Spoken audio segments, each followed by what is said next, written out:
Oke, mari kita bedah ini.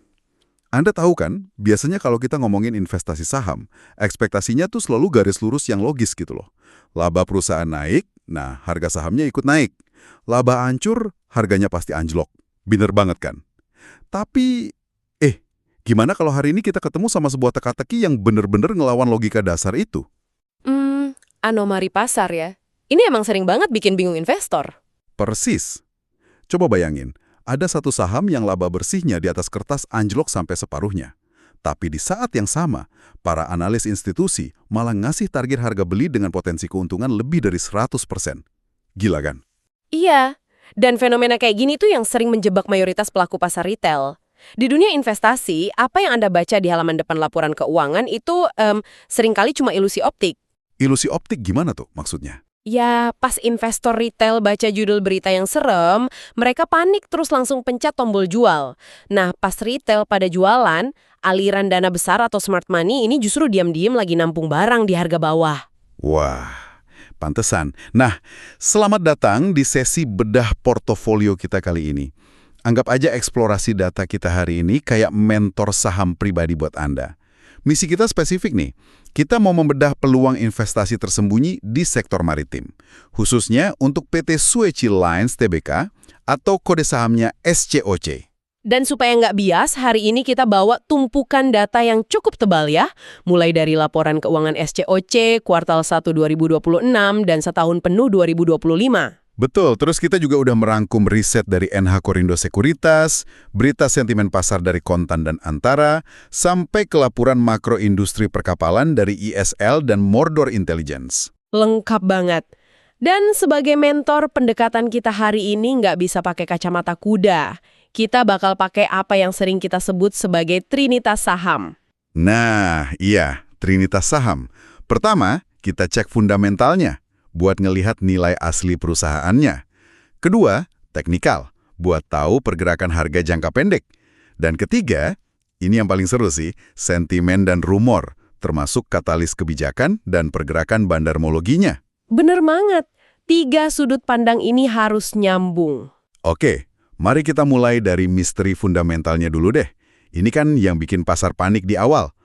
Kalau kita lihat laporan keuangan tahun 2025 mereka, laba bersihnya tuh terjun bebas, turun 50,24%. Sisanya cuma 9,52 juta dolar. Angka yang cukup bikin jantungan ya buat yang cuma baca sekilas. Banget.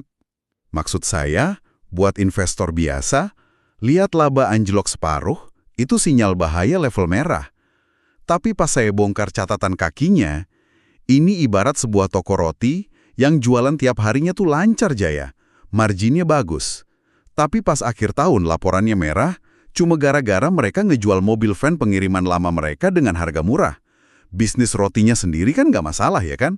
Bener banget, analogi toko roti itu pas banget buat kasus ini. Yang menekan laba SOCI di 2025 itu bukan biaya operasional bisnis pelayaran yang bengkak. Terus apa dong? Ada kerugian non-kas atau non-cash sekitar 7,64 juta dolar dari pelepasan aset tetap. Jadi mereka ini ngelepas beberapa kapal tua yang umurnya udah 25-30 tahun. Bentar. Non-kas itu maksudnya mereka nggak beneran ngeluarin uang tunai sebesar 7 juta dolar dari berangkas mereka. Persis. Itu sih selisih nilai buku di akuntansi dengan harga jual nyatanya. Ini kerugian satu kali waktu, bukan sesuatu yang rusak arus kas sehari-hari mereka. Oh, oke. Jadi kalau efek jual kapal tua itu kita keluarin dari perhitungan, wujud asli dari mesin bisnis mereka kayak gimana tuh? Nah, kalau kita sesuaikan angkanya menjadi adjusted net profit, laba bersih mereka itu aslinya tumbuh sekitar 29,86%. Jadi 22,96 juta dolar.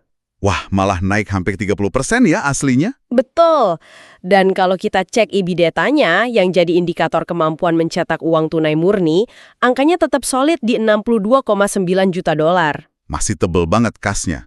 Dan hipotesis ini kayaknya langsung kebukti pas kita buka data kuartal 1 2026, ini angkanya meledak sih. Gimana tuh rincian kuartal pertamanya? Laba bersih mereka melonjak 86,46% jadi 90 miliar rupiah.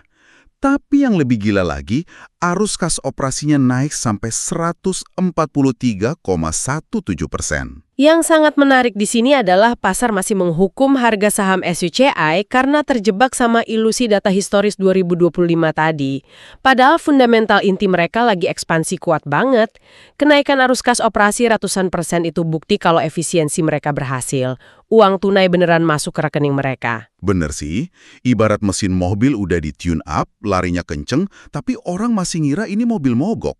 Nah, kalau fundamentalnya udah kuat gini, pasti butuh sentimen atau rumor buat mancing uang besar masuk dong. Mari kita geser ke kacamata makro global. Ada angin segar apa nih di laut sana? Kalau ngomongin makro, awal 2026, ini ada katalis geopolitik yang ngubah peta industri perkapalan. Ada blokade di Selat Hormuz. Wah, jalur distribusi minyak utama itu kan? Betul, gara-gara blokade ini, kapal-kapal tanker raksasa, terutama VLCC, terpaksa harus muter nyari rute alternatif yang jauh lebih panjang. Otomatis, waktu tempuhnya jadi molor ya? Pasti, di industri ini ada istilah ton-mile demand. Karena kapalnya harus muter jauh, seolah-olah pasokan kapal di pasar itu hilang. Akibatnya, tarif sewa kapal tanker langsung meroket tajam karena langka. Oh, pantesan. Saya lihat data, pendapatan kontrak spot SOC itu naik 25,93% secara tahunan. Mereka panen dari harga sewa yang lagi melambung ini ya? Benar, mereka langsung nangkep peluang tarif tinggi di kontrak jangka pendek atau spot market. Tapi tunggu dulu, saya mau sedikit kritis nih. Di laporan yang sama, saya baca pendapatan SOCI dari Pertamina malah turun 32,7%. Kan selama ini SOCI hidup dari kontrak BUMN raksasa ini. Bukannya ini bahaya banget ya, ketergantungan klien besar terus porsinya hilang? Kelihatannya emang kayak lampu kuring. Tapi dalam kondisi makro yang lagi defisit kapal kayak sekarang, penurunan porsi Pertamina ini justru jadi blessing in disguise. Berkah tersembunyi buat SOCI. Masa sih? Kehilangan klien gede kok malah jadi berkah? Soalnya gini, kontrak BUMN itu biasanya stabil, tapi margin keuntungannya tipis dan kaku. Pas porsi Pertamina turun, SOCI kan mendadak punya banyak kapal yang nganggur. Nah, kapal-kapal nganggur ini terpaksa mereka lempar ke pasar kontrak spot internasional. Oh, yang harganya lagi gila-gilaan tadi gara-gara blokade. Tepat, margin di pasar spot sekarang jauh lebih tinggi. Coba tebak, harga sewa kapal jenis Aframax yang usianya udah 5 tahun aja sekarang bisa tembus 75 juta dolar, lebih mahal dari harga bikin kapal baru loh. Wah, gila. Barang bekas lebih mahal dari barang baru. Berarti mereka untung besar dari lemparan kapal ke pasar internasional dong. Betul, makanya arus kas kuartal 1 mereka tadi bisa meledak sampai 143%. Mereka dipaksa diversifikasi di waktu yang paling sempurna. Menarik banget ya dinamikanya. Tapi sentimennya ternyata nggak cuma dari luar negeri. Di dalam negeri juga ada rumor dan pergerakan kebijakan yang menurut saya ini katalis gede banget. Kebijakan dari pemerintah pusat ya? Iya. Kemarin Menteri Keuangan Purbaya Yudisadewa kan bikin pernyataan agresif. Pemerintah lagi ngerancang pembebasan bea masuk jadi 0% buat komponen kapal, ditambah skema kredit jangka panjang 15-30 tahun. Belum lagi KKP lagi ada proyek modernisasi 50 kapal perikanan tahun ini, dengan target kedepannya sampai 1.500-an kapal. Nah, ini poin yang sangat krusial. Dan ini yang membedakan SOCI dari perusahaan pelayaran lokal lainnya. Anda tahu kenapa SOCI dan SMDR sering disebut bakal ketiban cuan dari insentif ini? Kalau nggak salah, karena SOCI bukan cuma perusahaan yang nyewain kapal kan, mereka juga punya sesuatu di Karimun. Tepat sekali. SOCI itu punya fasilitas galangan kapal raksasa di Karimun. Jadi mereka terintegrasi. Kalau biaya masuk komponen kapal 0%, biaya perawatan armada mereka sendiri bakal turun drastis. Oh, terus ditambah lagi, mereka bisa dapat fasilitas kredit galangan 30 tahun dari pemerintah ya? Iya, bikin kapal itu kan butuh modal gede banget. Dengan kredit tenor panjang, cash flow atau arus kas galangan mereka bakal aman. Mereka bisa ambil proyek raksasa dari KKP tanpa takut kehabisan modal di tengah jalan. Ini sentimen domestik yang luar biasa buat narik minat institusi besar. Oke, fundamentalnya solid, makronya lagi pesta, sentimen kebijakannya mendukung. Nah, ini yang bikin saya bingung sebagai mentor. Maksudnya, dalam sesi bedah ini. Kalau ceritanya sebagus ini, kenapa grafik teknikal harganya menakutkan banget? Maksudnya indikator dari sisi teknikalnya? Iya, saya buka grafiknya. Indikator ADX itu ada di level 69,253. Buat yang belum tahu, ADX setinggi ini tuh artinya tren penurunannya lagi sangat kuat. Ditambah lagi, MACD-nya ngasih sinyal jual yang jelas. Kayak lagi dibanting harganya? Apakah ini jebakan atau gimana nih? Sebagai investor, wajar kalau ngeliat grafik kayak gitu langsung keringat dingin. Secara teknikal, saham ini emang lagi punya volatilitas tinggi. Nilai batanya aja di 2,07. Artinya pergerakannya 2 kali lipat lebih agresif dari pasar. Tapi disinilah seni membaca bandarmologi. Gimana cara bacanya kalau grafiknya lagi berdarah-darah gitu? Dalam jangka pendek, saham ini emang lagi ditekan. Retail panik ngelihat MACD merah dan berita laba turun. Tapi institusi justru pakai momentum kepanikan ini buat nampung barang. Coba kita geser fokusnya dari grafik teknikal harian ke valuasi perusahaannya. Di situ ada aha momennya. Aha moment. Gimana coba kita buka kalkulator valuasinya deh? Harga saham SOTSI saat ini ditransaksikan dengan rasio price to book atau PBV di 0,5 kali. Bentar, 0,5. Artinya, pasar menghargai perusahaan ini cuma separuh dari nilai aset keras mereka. Kalau semua kapalnya dijual besok, investor harusnya dapat 2 kali lipat dari harga saham sekarang dong. Persis. Dan ingat fakta soal kapal bekas tadi. Kapal bekas harganya lagi lebih mahal dari kapal baru. Berarti aset keras yang mereka catat di buku itu kemungkinan besar sangat undervalued. Nilai aslinya di pasar bebas jauh lebih tinggi. Wah, masuk akal. Pantes aja analis NH Korindo berani pertahankan rekomendasi beli dengan target harga di Rp1.100 ya. Padahal harga sekarang masih di kisaran 450-an. Betul. Ada potensi naik lebih dari 100%. Apalagi kalau kita hitung PE ratio yang disesuaikan tadi, angkanya cuma 12,55 kali. Sangat murah buat industri yang lagi boom kayak gini. Investor cerdas itu pakai kelemahan teknikal jangka pendek buat nyicil beli aset yang lagi mispriced alias salah harga. Gila sih ini. Oke, mari kita rangkum pelajaran dari eksplorasi data kita hari ini. Pertama, baca laporan keuangan itu nggak bisa cuma melototin laba bersih paling bawah. Kita harus jeli misahin mana rugi operasional, mana rugi satu kali waktu karena jual aset. Iya, jangan sampai terjebak ilusi angka akuntansi. Betul. SCOC ini ternyata cerita tentang efisiensi struktural, perusahaan yang ketiban durian runtuh dari konflik global, dan bakal disupport habis-habisan sama insentif pemerintah.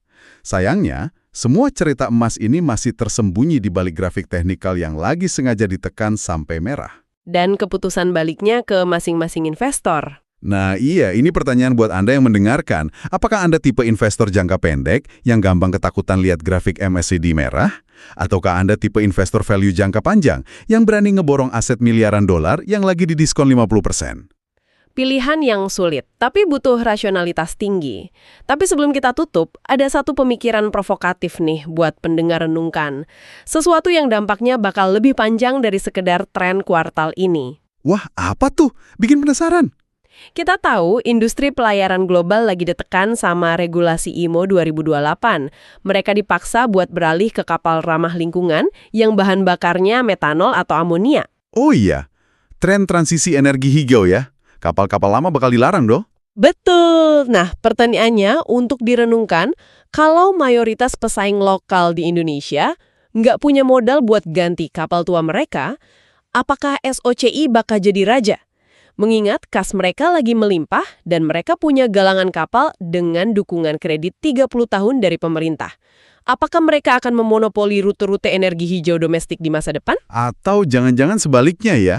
Kalau mereka salah langkah, kapal-kapal tua mereka sekarang malah jadi stranded assets atau aset mangkrak yang nggak boleh berlayar sama sekali. Tepat sekali, itu resiko yang harus dipantau. Silahkan Anda riset lebih lanjut mengenai regulasi hijau ini dan dampaknya ke SOCI. Menarik banget. PR yang bagus buat para pendengar buat mendalami tesis investasinya sendiri. Oke, terima kasih ya buat Anda yang udah ikut membedah tumbukan data bersama kami hari ini. Ingat, tetap rasional, terus baca data di balik angka, dan sampai jumpa di sesi eksplorasi portofolio kita selanjutnya.